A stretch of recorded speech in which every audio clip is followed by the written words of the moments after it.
sendiri akan melakukan praktek pengamatan pada lensa cembung dan cermin cekung. Untuk pengamatan yang pertama, kita akan melakukan pada lensa cembung.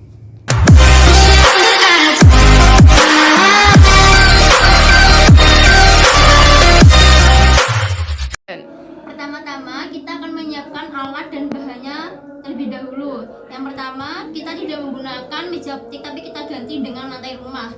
Yang kedua ada lensa cembung. Yang ketiga ada alat tulis.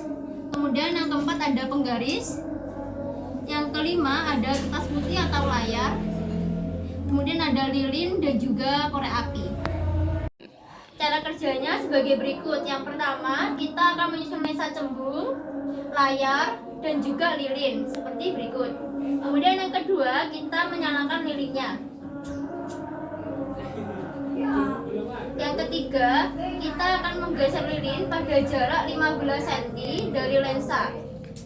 Ini sudah 15 cm. Kemudian menggeser-geser layar untuk memperoleh bayangan yang paling tajam. Apakah sudah, Mbak? Sudah. Kemudian yang keempat, mencatat jarak benda dan jarak bayangan benda.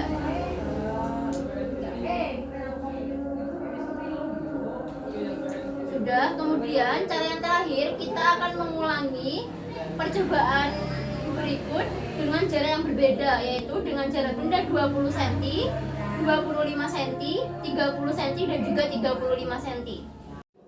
Jadi dari pengamatan yang kita lakukan dengan jarak benda 15 cm, jarak bayangannya yaitu 30 cm. Kemudian jarak benda dari 20 cm, jarak bayangannya yaitu 35 cm. Yang ketiga, dari jarak benda 25 cm, jarak bayangannya yaitu 40 cm. Dan yang keempat, dari jarak benda 30 cm, jarak bayangannya 56 cm. Dan yang terakhir, dari jarak benda 35 cm, jarak bayangannya 61 cm. Berdasarkan pengamatan yang telah kita lakukan pada percobaan pemantulan cahaya pada cermin cembung, dapat kita simpulkan bahwa cermin cembung adalah cermin yang memiliki permukaan melengkung keluar. Cermin cembung juga disebut sebagai cermin negatif karena sifat divergen yang cerminan. Artinya, cermin cembung dapat menyebarkan sinar dan cahaya. Jadi, sifat bayangan dari cermin cembung yaitu tegak, diperkecil, dan maya atau semu.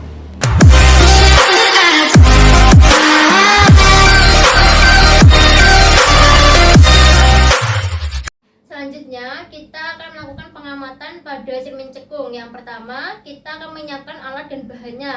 Yaitu yang pertama ada meja optik, tapi kita menggunakan lantai rumah. Yang kedua, ada cermin cekung. Yang ketiga, ada alat tulis. Dan yang keempat, ada penggaris. Yang kelima, ada kertas putih atau layar. Yang keenam, ada kamera. Yang ketujuh, ada lilin dan juga korek api. Selanjutnya, cara kerjanya sebagai berikut. Yang pertama, menyusun cermin cekung, layar, dan lilin. Kemudian yang kedua, menyalakan lilin.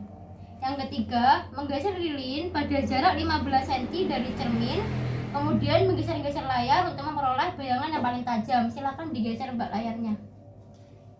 Sudah, stop, sempurna. Bisa teman-teman lihat bayangannya yaitu paling tajam sempurna. Kemudian yang keempat, mencatat jarak benda dan jarak bayangan benda. Dan yang terakhir, mengulangi percobaan dengan jarak benda yang berbeda, yaitu yang pertama dengan jarak benda 20 cm, kemudian 25 cm, 30 cm dan juga 35 cm. Jadi dari pengamatan yang kita lakukan dengan jarak benda 15 cm, jarak bayangannya yaitu 32 cm.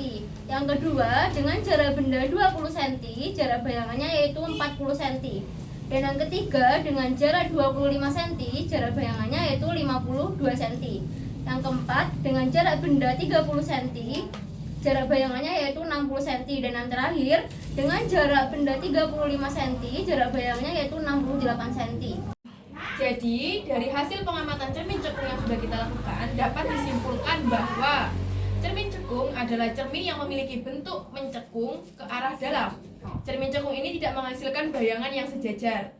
Proses pemantulan cahaya pun yang terjadi saat cahaya yang dipantulkan mendekati titik fokus cermin. Sifat bayangan cermin cekung adalah sebagai berikut. yaitu tergantung pada letak bendanya. Yang pertama, jika benda diletakkan di ruang 1, bayangan akan bersifat maya, tegak, dan diperbesar. Lalu, jika benda diletakkan di ruang 2, bayangan akan bersifat nyata, terbalik, dan diperbesar. Jika benda diletakkan di ruang 3, bayangan akan bersifat nyata, terbalik, dan diperkecil. Nah, tadi sudah kita praktekkan lensa cembung dan cermin cekung. Semoga bermanfaat untuk kalian semua. Sekian dari kelompok kami, kurang lebihnya mohon maaf.